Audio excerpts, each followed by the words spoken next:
Bonjour à tous. Véritable coup de tonnerre en Pologne, où le tribunal constitutionnel parle de primauté du droit constitutionnel polonais, de pan entier du droit polonais sur le droit européen.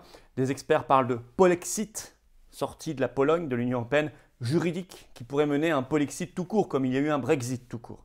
On y revient, et d'ailleurs la Commission européenne, l'Union européenne en a profité pour répondre très brutalement sur des principes, rappeler des principes qui démontrent, pour ceux qui ne seraient pas encore conscients de cela, que la seule solution pour la France, si elle veut appliquer un programme différent de rupture, c'est de quitter l'Union européenne, qu'on ne peut pas réformer du tout les choses, y compris par notre Constitution. J'y reviens de manière très concrète, vous allez apprendre des choses via cette vidéo très importante. Ce qui se passe en ce moment est très important. Je vous attends.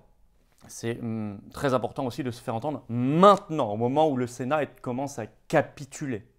Je vous attends pour cette 47e semaine de résistance. Ce samedi 9 octobre, rendez-vous 14 h à Paris, place de l'Alma, pour un cortège national unitaire gigantesque, avec nos drapeaux français, avec nos pancartes liberté. Pourquoi pas des drapeaux australiens en soutien à ce peuple opprimé et en lutte. Pour information, nous avons invité Maître Fabrice Divisio qui sera là, qui marchera, qui prendra la parole et qui fera une permanence bénévole pour vous aider sur vos affaires Covid ou aider vos enfants.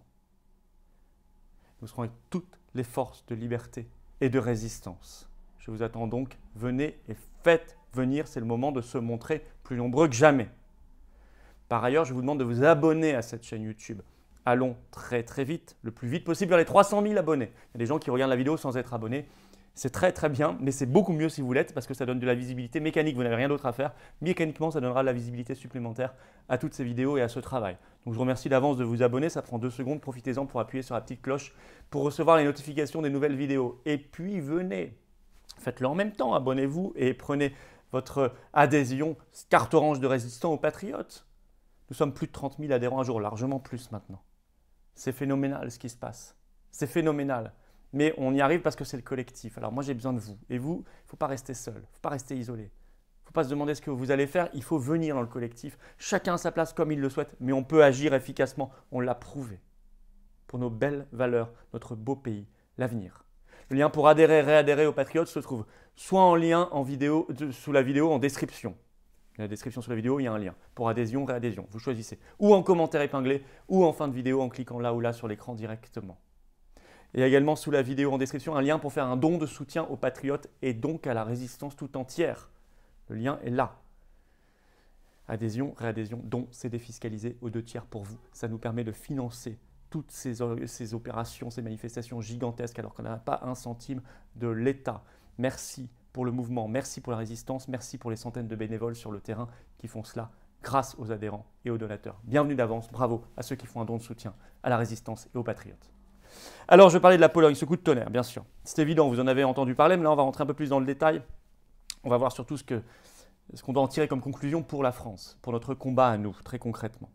Alors, là, le tribunal constitutionnel polonais, je vous en avais parlé récemment dans une vidéo sur cette chaîne, sur l'Europe de l'Est, vous irez voir, avait été saisi par le gouvernement polonais en mars dernier pour savoir si le droit polonais était supérieur ou inférieur au droit de l'Union européenne, parce que en mars dernier, l'Union européenne a engagé un recours contre la Pologne, lui reprochant une réforme de la justice. Et la Pologne avait dit, mais ça, c'est pas vos oignons, ça ne vous regarde pas.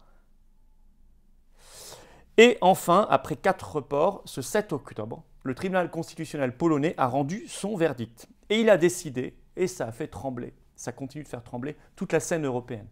Il a décidé que des articles entiers des traités européens n'étaient pas compatibles avec la constitution polonaise et qu'ils sapaient la souveraineté du pays.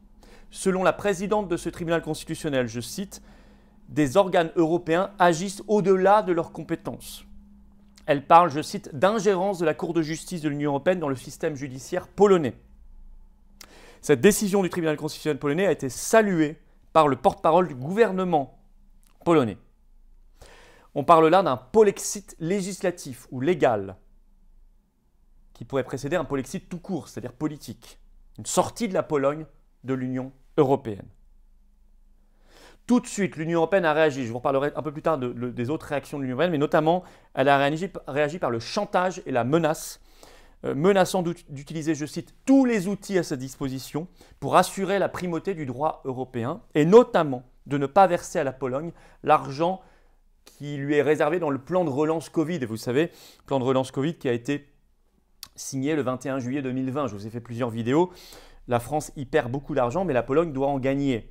Et notamment 23 milliards d'euros de subventions et 34 milliards d'euros de prêts à coût onéreux, peu onéreux. Donc 57 milliards au total, 23 plus 34. Eh bien évidemment, l'Union européenne utilise cette arme-là, ce chantage-là, comme d'habitude, elle ne connaît que la menace et le chantage. Mais l'onde de choc est énorme.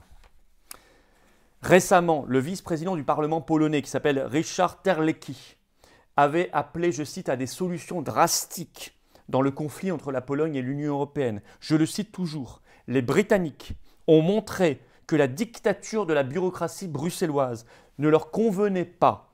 Ils ont fait demi-tour et sont partis. Donc implicitement, ce vice-président du Parlement polonais appelle à un polexit, à ce que la Pologne parte, quitte l'Union européenne. Selon des citations dans un article du journal britannique Le Guardian du 7 octobre, il cite René Repasi, qui est un professeur de droit européen et international à l'université de Rotterdam. Il déclare sur cette décision du tribunal constitutionnel polonais, je cite, « C'est une révolution légale ». Il ajoute « C'est la décision la plus importante jamais prise par une cour nationale vers une sortie de l'Union européenne ». C'est très fort, et c'est un spécialiste qui le dit. On peut également citer ce député européen allemand Daniel Freund qui a déclaré hier « La Pologne dit au revoir à l'ordre légal européen ».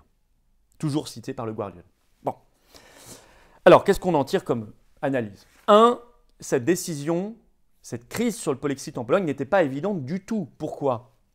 Parce que la Pologne, depuis son entrée dans l'Union européenne qui date de 2004, est un pays majoritairement bénéficiaire de l'argent de l'Union européenne. En gros, notre argent à nous, Français, puisque nous, on est très déficitaires. On donne beaucoup plus chaque année qu'on reçoit de l'Union européenne. C'est totalement l'inverse pour la Pologne. Donc, ce n'était pas évident que dans ce pays bénéficiaire net de l'argent des autres pays européens, émerge un tel débat. Et pourtant, il a émergé sur la question de la souveraineté, qui est une question extrêmement essentielle, c'est la liberté des peuples. Et il a émergé très très fort. C'est la preuve d'un immense malaise. Prenez-en bien conscience que ça émerge en Pologne, il est la preuve d'un immense malaise. D'ailleurs, les européistes, les eurogagas polonais sont inquiets. Leur chef, c'est Donald Tusk, un ancien Premier ministre polonais, ancien président du Conseil européen, président de parti d'opposition là-bas, qui a appelé immédiatement sur son compte Twitter à une manifestation à Varsovie pour la Pologne européenne, je cite, ce dimanche soir. Ils sont quand même inquiets. Alors, deuxième conclusion, puisque l'Union européenne utilise l'arme du plan de relance Covid contre la Pologne et ce chantage-là, je vous ai expliqué, les 57 milliards d'euros, ça pourrait remettre en cause toute l'architecture de ce plan de relance, y compris pour d'autres pays, y compris pour la France. Et ça serait tant mieux pour nous, puisque nous, on s'engage sur 80 milliards, on récupère que 40. Et en plus, c'est conditionné à la réforme des chômages, à la réforme de l'assurance chômage et à la réforme des retraites.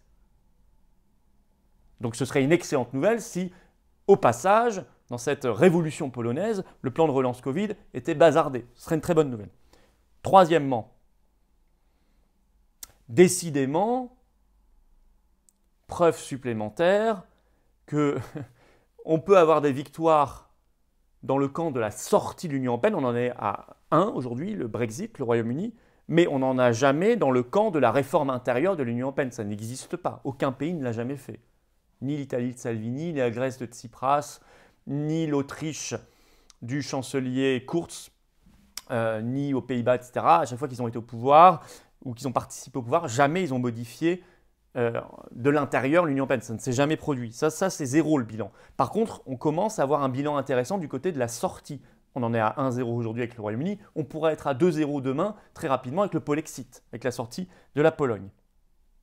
C'est d'ailleurs elle-même ce que vient de confirmer la Commission de Bruxelles, même si elle souhaite l'inverse, elle souhaite que l'Union européenne reste intègre, en publiant immédiatement ce 7 octobre en réaction à la décision du tribunal constitutionnel polonais, ce tweet sur son compte Twitter, je cite, elle rappelle 1. Le droit de l'Union européenne prime le droit national, y compris les dispositions constitutionnelles, c'est écrit en toutes lettres, vous irez voir le tweet de la Commission européenne, et 2. Elle rappelle, je cite, tous les arrêts de la Cour de justice de l'Union européenne lient les autorités des États membres.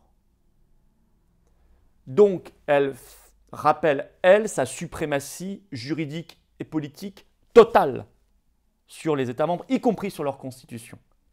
Donc, si vous voulez, c'est pour ça que les réformes internes ne fonctionnent pas, notamment. Et c'est intéressant dans le contexte de la campagne présidentielle française.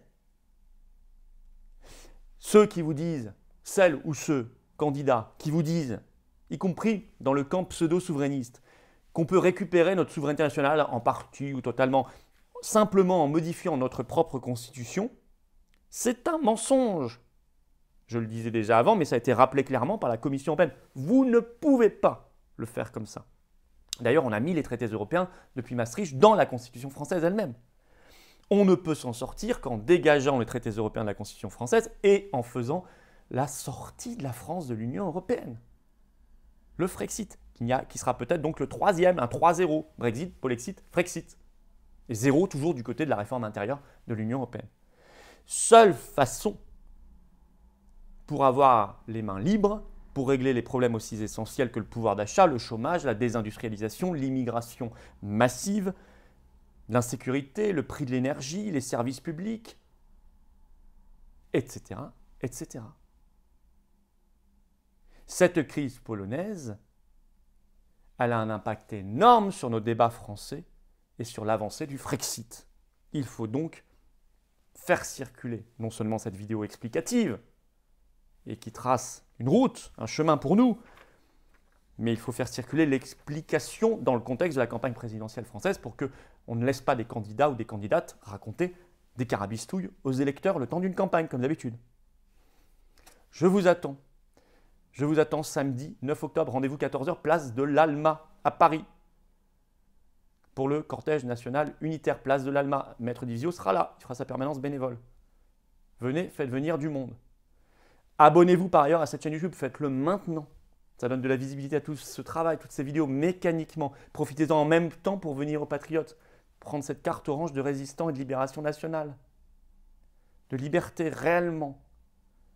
On défend ensemble nos belles valeurs. Le lien pour réadhérer aux Patriotes se trouve sous la vidéo en description, ou en commentaire épinglé, vous choisissez, ou ici, là, en cliquant directement sur l'écran. Vous avez le choix. Vous nous rejoignez, on défend ensemble la liberté, la souveraineté des peuples, le Frexit, l'égalité des droits, la dignité, l'humanité, l'avenir des générations, l'avenir de la France. C'est quand même magnifique. Je vous attends dans le combat, en collectif. Également, sous la vidéo en description, un lien pour faire un don de soutien aux Patriotes et donc à la résistance tout entière, sachant que tout ça, adhésion, réadhésion, don, c'est défiscalisé aux 2 tiers pour vous. Bienvenue d'avance aux Patriotes, bravo à ceux qui font un don de soutien à la résistance, aux Patriotes. Vive la France!